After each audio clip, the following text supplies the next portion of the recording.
The State Duma declared that Russia will not agree to a 30-day truce, as the United States could rearm Ukraine during this period. Deputy Viktor Sobolyev emphasized that the truce is absolutely unacceptable. He believes that the ceasefire would only benefit the armed forces of Ukraine. Sobolev considers the temporary ceasefire absolutely unacceptable. According to him, Russian dictator Vladimir Putin also spoke about this. The Russian MP repeated that the ceasefire is only beneficial to Ukraine, as in 30 days it will be able to regroup, strengthen its troops and receive additional drones. This only plays into the hands of Ukrainians. This is how many drones were attacked at night today, we don't need it at all, Sobolev added. Against the backdrop of US-Ukraine negotiations in Saudi Arabia, Russian Foreign Ministry Press Secretary Maria Zakharova stated that Moscow's position will not be formed abroad, so news from Russia should be monitored. Zakharova stated that the main news will allegedly come from Moscow, therefore, she believes that one should follow the news not from Jeddah, but from the Russian capital. The formation of the position of the Russian Federation does not occur abroad due to some agreements or efforts of some parties. The formation of the position of the Russian Federation occurs within the Russian Federation, said the representative of the Russian Foreign Ministry. At the talks in Jeddah on March 11, Ukraine expressed its readiness to accept the U.S. proposal to immediately introduce a temporary 30-day ceasefire. It can be extended by mutual agreement of the parties, subject to acceptance and simultaneous implementation by the Russian Federation. The representatives of both countries highly praised the bravery of the Ukrainian people in defending their nation and agreed that now is the time to initiate the process of establishing a lasting peace. The Ukrainian delegation once again expressed the deep gratitude of the Ukrainian people to President Trump, the U.S. Congress, and the American people for enabling significant progress toward peace. Ukraine has declared its readiness to accept the U.S. proposal for the immediate implementation of a temporary 30-day ceasefire, which may be extended by mutual agreement, provided it is accepted and simultaneously implemented by the Russian Federation. The United States will inform Russia that reciprocity on its part is crucial to achieving peace. In addition, the Ukrainian and U.S. teams discussed the importance of humanitarian efforts as part of the peace process, particularly during the aforementioned ceasefire, including the exchange of prisoners of war, the release of detained civilians, and the return of forcibly displaced Ukrainian children.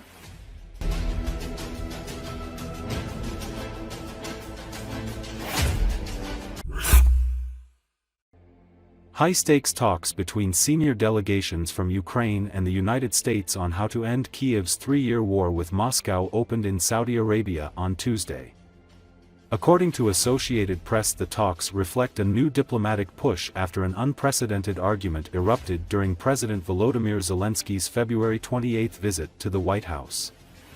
Ukrainian officials told the Associated Press on Monday that they will propose a ceasefire covering the Black Sea, which would bring safer shipping, as well long-range missile strikes that have hit civilians in Ukraine, and the release of prisoners.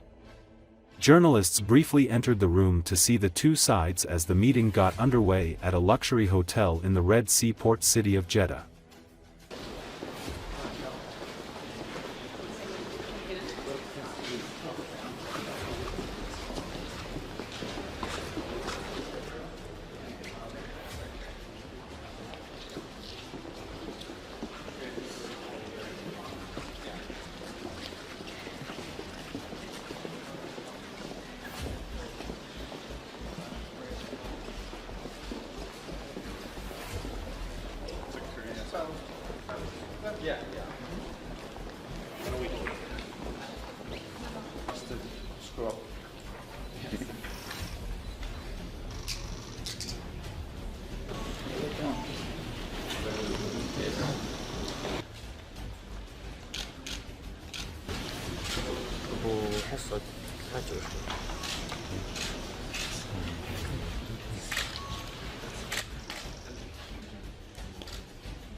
Hungary on Tuesday said crude oil shipment to the country via Druzhba pipeline has stopped after a Ukrainian drone attack. Due to the drone attack last night, crude shipments had to be suspended on the Druzhba oil pipeline to Hungary, Foreign Minister Péter Szijjártó said in a Facebook video on Tuesday. I have just talked to the Energy Minister of Russia who told me that due to the attack shipments are not possible now but works are underway, and if nothing extraordinary happens, then late afternoon or in the early evening crude shipments to Hungary can resume, Szijjártó explained. Hungary uses Druzhba pipeline to transport most of its crude oil imported from Russia through Belarus and Ukraine to Hungary and also Slovakia. Druzhba pipeline, also known as Friendship Pipeline and the Comecon Pipeline, is one of the world's longest oil pipelines and one of the largest oil pipeline networks in the world. The attack on the pipeline comes amid heightened tension in the east of Ukraine and Russia's border Kursk region. It should be noted that Ukraine has been targeting Russia's energy and military infrastructure in response to Moscow's relentless attacks on the country's civilian infrastructure.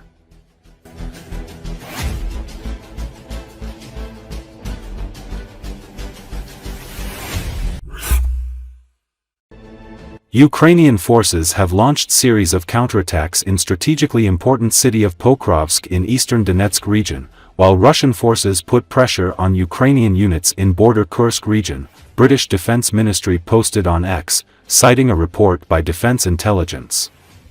According to the intelligence report published on Monday, Ukrainian forces have launched a number of counterattacks near Pyskane, Yudakhny, Sevchenko and south of Kyiv, which lies on the logistical highway, the 0506.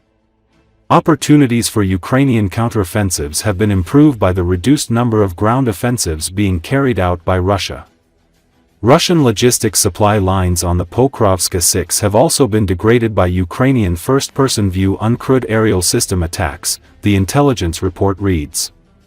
In addition, Russian forces have stepped up attacks on Ukrainian forces in the Kursk, from the west, north and east.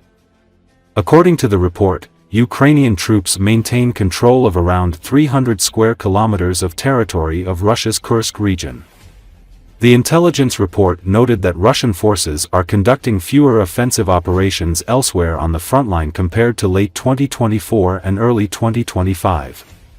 Meanwhile, Deep State reported that Ukrainian forces have resumed their position near Sinkovka village in Kharkiv region and Berlitskoy in eastern Donetsk region, while Russian troops advanced near Yulikly village in Donetsk.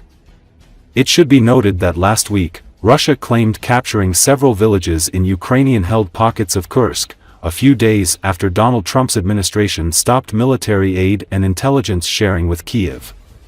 Ukraine launched counteroffensive in Russia's Kursk region in early August and has been holding swathes of lands in the region as a bargaining chip in peace negotiations with the Kremlin.